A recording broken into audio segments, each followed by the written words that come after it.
committed all those atrocities themselves to the Palestinians and been caught doing it. In fact, they just got caught gang Palestinians. You know, how many babies have they killed? All the things that they accuse the Palestinians of, or Hamas of, or whatever, they're guilty of 100-fold themselves. And they've been doing that. Like, October 7th wasn't the start of this. Like, the start of this was Nakba. They've done so many different... disagree. Yeah, I don't disagree. Yeah, so I mean, this is not like, it's not like October 7th is like, it's all of a sudden they just came over there unsolicited and just killed people. Like, they have been killing Palestinians for years and years, operating two sets of justice. You know, it's like they have the justice for the Palestinians and the justice for the Israelis. And if you read the Talmud, like, you know, if you're not Jewish, you're basically not a human. You're like, you know, like cattle. What happened on took a lot of people by surprise. During an episode of Zone's show, the momentum shifted in a way no one expected, and it wasn't driven by a seasoned policy expert or a professional debater. Instead, challenged Patrick's framing on Palestine using Patrick's own previous statements, and the exchange unraveled quickly. Familiar defenses failed to hold, well-worn justifications didn't stick, and the usual confident delivery stalled on camera. What stood out wasn't theatrics, but the visible breakdown of a narrative that normally stays intact on that set. Stick around because I'm going to walk through how Bilzerian flipped those arguments back on their source, and why many viewers are calling this one of the most damaging moments the platform has seen. Before we get into it, let me know where you're watching from, and if you find this kind of breakdown useful, make sure to like, subscribe, and turn on notifications. They all have lobbying that they're doing. Not in the U.S. They're registered as foreign entities. Right. I mean, if you're talking about, are you going to the dual citizenship part with Israel, you know, Israel? That's another problem is a lot of our politicians have far more allegiance to Israel than they do the United States. I mean, that's a whole nother issue as well. Do you know why they did the dual citizenship? Do you know the history behind why they did the dual citizenship? What do you mean? Like, so the whole concept of dual citizenship was because when Israel became a, you know, country again, they didn't want the people from here who wanted to go back to Israel that didn't have a motivation to go if they were going to lose their citizenship here. So that was the reason why they did it. It was kind of like, okay, you're your own country. We kind of need some of you guys to move over there to help the country out. Yeah, but I'm not going to go. Why are you not going to go? Am I going to lose my citizenship here? But you are. I mean, we don't do that. Every other country, you got to, I don't want to lose my citizenship. Well, okay, how about if we do this? How about if we allow you, just Israel, to go back to your country, you won't lose your citizenship? That was the arrangement at the beginning why they did it that way. No, look, I get it. I have 3 citizenships. You know what I mean? I think it's okay. I think what's the third one? I know Armenia, but what's the St. Kitts? Okay, got it. Yeah, so I mean, I don't have an issue with dual citizenship. My issue is when somebody is holding a U.S. office and they are putting a foreign nation's interest before America's interest, and they are favoring that other country. And so that to me is treason. Like, when you are a U.S. government official, your motivation should be to do things in the best interest of the government that you are representing, not 100%. Some other fucking foreign country. And that's the problem. Okay, so, but go through it. So what is the solution? Meaning, if Israel's the enemy, then if let's just say you don't do anything and everybody in the Middle East unites to take out Israel, do you think the Middle East is better without Israel? And do you think the world's a safer place without Israel? 100%. It's not even close.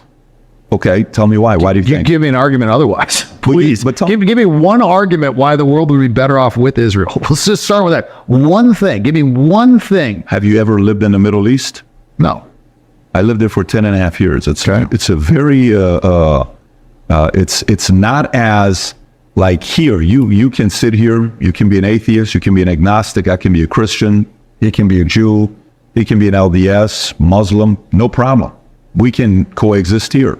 You can do that in Israel. You can do that. I mean, not really. They're operating apartheid right now. So everybody's not living equally. Not at the level of Iran. Not at the level of what Iran is doing. I mean, in Iran, if you're thinking what Israel is doing out of control, do you know how much money Khamenei's family's made?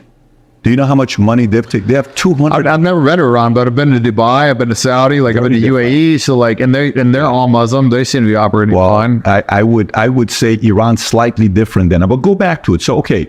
So you think the Middle East and the world would be a better place if Israel didn't exist? Yes. Okay. Israel's committed, so many terrorist attacks. They're stealing land right now. They're operating in apartheid.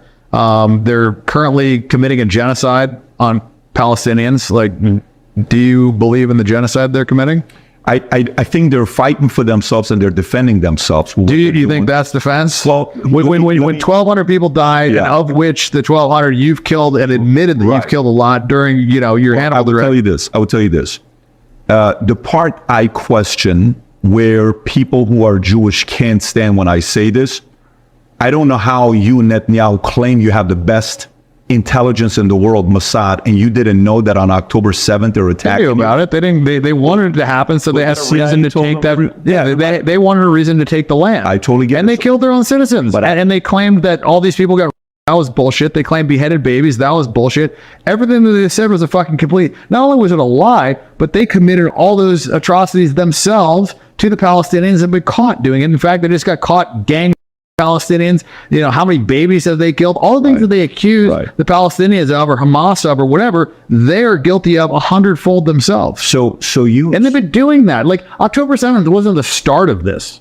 Like, the start of this was Nakba. They've done so many different. Disagree. Yeah, I don't disagree. Yeah, so I mean, this is not like, it's not like October 7th is like, it's all of a sudden they just came over there unsolicited and just killed people. Like, they have been killing Palestinians for years and years, operating two sets of justice. It's like they have the justice for the Palestinians and the justice for the Israelis. And if you read the Talmud, like, if you're not Jewish, you're basically not a human. You're like, like cattle. If a Jew is killed by somebody that's not Jewish, then it's the death penalty. If a Jew kills somebody that's not a Jew, then you can't kill them. It's not the death penalty. Like, they literally like segregate in their Bible. They're very protective of themselves. I don't think anybody can debate that. I don't think it's a. Well, it's not the problem. Isn't that they're protective of themselves? The problem comes when you think that you're better than other people, and you think it's okay to lie to anybody that's not a Jew. You think it's okay to steal from people that are not a Jew. You have two sets of standards. The problem with that is it allows you to rationalize anything,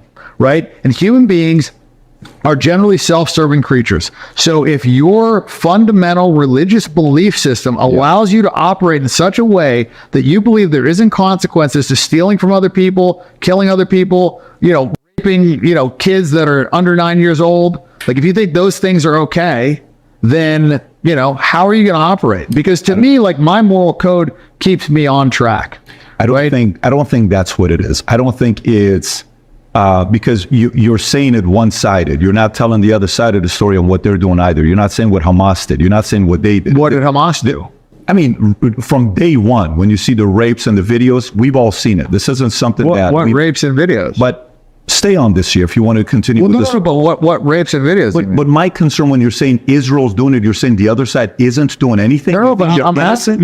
There was no rapes during October 7th. They've shown no rapes from October 7th. They showed no beheaded babies. All that was all bullshit. I'll send you stuff. No, there's plenty of stories. It's not all of them. The Israeli articles that I saw recently said that there was only 2 babies killed. One was shot by a bullet and the other one died in a hospital. There was no babies in ovens. There was no beheaded babies. Patrick Bet David's performance in this exchange becomes far more telling when you focus less on his declarations and more on the gaps, what he avoids addressing, the questions he sidesteps, and the assumptions he seems to hope slide by unnoticed. The weakness in his position surfaces the moment presses him for answers that go beyond recycled rhetoric. Patrick routinely presents himself as someone guided by logic, verification, and evidence-based reasoning. Yet that self-image collapses as soon as he's asked to defend claims that don't withstand documented reporting, publicly available data, or even acknowledgments made by Israeli officials themselves. The first major unraveling happens when Patrick leans on emotionally charged stories that flooded media. Coverage in the immediate aftermath of October 7 allegations were repeated so rapidly and so forcefully that they hardened into accepted truths before any formal verification took place. Dan challenges him directly, asking for substantiation, confirmed investigations, official findings, forensic documentation. At that point, Patrick's confidence drains away. Instead of evidence, he offers vague reassurances and promises to send things later, a clear signal that the material isn't actually in hand. What deepens the problem is that Israeli authorities later clarified that several of those early claims were either unverified or inaccurate. These corrections didn't come from fringe sources, but from Israel's own officials, journalists, and internal reviews. When Patrick continues to treat the initial narratives as settled fact, he's not simply overlooking updates, he's disregarding them. That choice exposes the fragility of his stance. Refusing to adjust when new information emerges isn't a defense of facts. It's an attachment to a preferred storyline. A second fault line appears when the discussion turns to Israel's treatment of Palestinians. Dan references the apartheid framework, not as a slogan, but as a legal assessment documented by major human rights organizations. Patrick dismisses the term outright, framing it as exaggerated criticism rather than engaging with the substance behind it. Yet the classification originates from detailed reports produced by groups including Basmoy and the Israeli organization, along with statements from former Israeli officials. The issue isn't metaphorical. It's about parallel legal systems, one for Jewish citizens and settlers, another for Palestinians living under military control.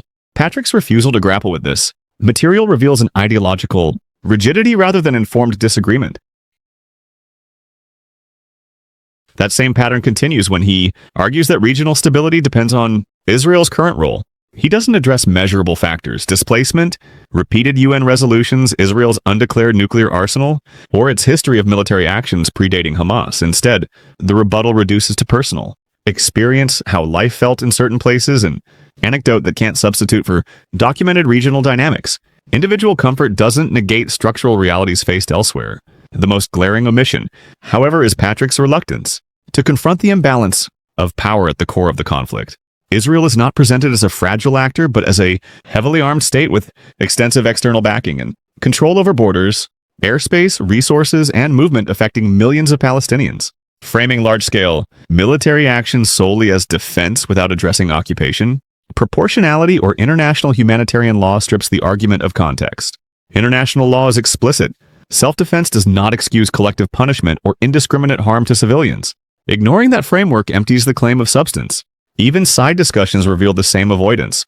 When dual citizenship and political influence are raised, Patrick shifts into historical anecdotes that don't answer the actual concern being posed.